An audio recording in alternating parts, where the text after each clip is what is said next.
గొప్ప ధన్యత, ఎంత గొప్ప కృపని అనుగ్రహించి దేవుని పరిచర్య కొరకు ఉత్తమమైన దాన్ని ఇచ్చి పిలుచుకున్నప్పుడు కూడా వాళ్ళ సనుగులు వాళ్ళ గునుగులు అన్నీ కూడా దేవుడు ఏ విధంగా చక్కగా లెక్క తూచి వాళ్ళకి అప్పచెప్పిండు కదా. దేవుడికి మహిమ కలుగుగా చూద్దాం.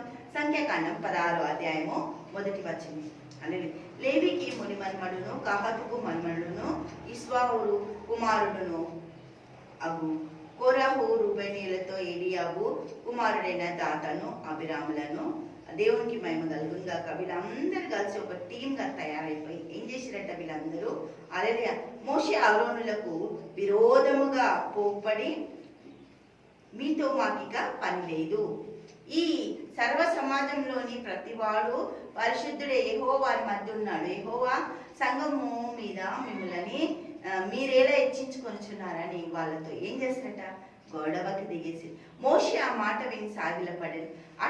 అటు తర్వాత అతడు కోరహుతోనూ అని సమాజంతో ఇట్లానే తన వాడెవడో పరిశుద్ధుడు ఎవడో రేపు యెహోవా తెలియజేసి వాడిని తన సన్నిధికి రానిచ్చును, ఆయన తాను ఏర్పరచుకొని వాడిని తన ఎద్దకు చేర్చుకొని ఇలాగ చేయుడి. కోరాహు అతని సమస్త సమాజంతో అందరితో కూడా మీరు మీరు ధూప ప్రాప్తులన్నీ తీసుకొని ధూపం వేసే వాటన్నిటిని తీసుకొని మీరు వచ్చేయండి. ఎక్కడికి రావాలంటే అందరు కలిసి ఒక దగ్గర గ్యాదర్ అవుదాం. అప్పుడు దేవుడు వచ్చి ఎవరు పరిశుద్ధులు మీరా మేమా అని కాదు, కానీ దేవుడికి మహిమ కలుగుతుంది.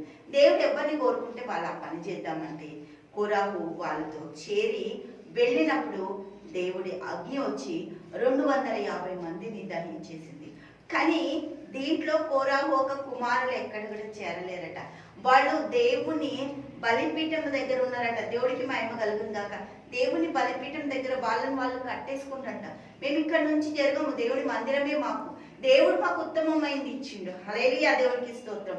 దేవుడు మాకు ఉత్తమమైంది ఇచ్చిండు కాబట్టి మేము ఇక్కడ నుంచి ఎక్కడికి జరగడానికి వీలు లేదు, మేము ఇక్కడే ఉంటాము, మాకు దేవుడు ఇచ్చిన దాన్ని కోల్పోము. వాళ్ళు అవివేకపు పనులు చేశారు కానీ మేము అటువంటివి చెయ్యము, మాకు కావలసిన దాన్ని దేవుడు మాకు అనుగ్రహించిందని కోరాహు ఒక కుమారుడు దేవునితో సావాసం చేసి దేవునితో వాళ్ళ జీవితాన్ని గడుపుకుంటున్నారు. దేవుడే మాకు ఆధారము, దేవుడే మా ఆశ్రయ దుర్గం అనుకొని వాళ్ళు దేవుని కొరకు తమ ఒక ప్రాణాలని ఫలముగా పెట్టి హల్లెలూయా దేవునికి స్తోత్రం దేవుడి దగ్గర వాళ్ళ జీవితాలు గడుపుకుంటున్నారు. కోరాహుతో ఎక్కడ కూడా కూరలే.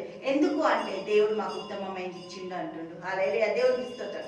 తండ్రి యేసానికి స్తోత్రాలు, గొప్పది అద్భుతంగా ఆశ్చర్యకరానికి స్తుతులు స్తోత్రాలు చెల్లిస్తారు. ప్రతి కుటుంబం దీవించి ఆశ్రయించి కృప చూపించండి. ఉత్తమమైన పొందుకునేటట్టు ఎటువంటి తండ్రి నాయన దుష్ట సాంగత్యంలో చేరకుండా కోరాహు కుమారుని తప్పించుకు అందరినీ ప్రభా మంచి శ్రేష్టమైన ఈవులతో నింపి నడిపిస్తున్నారు. కృతజ్ఞతలు చెల్లిస్తూ యేసుక్రీస్తు నామంలో ప్రార్థిస్తున్నాము తండ్రి. ఆమేన్ ఆమేన్ ఆమేన్.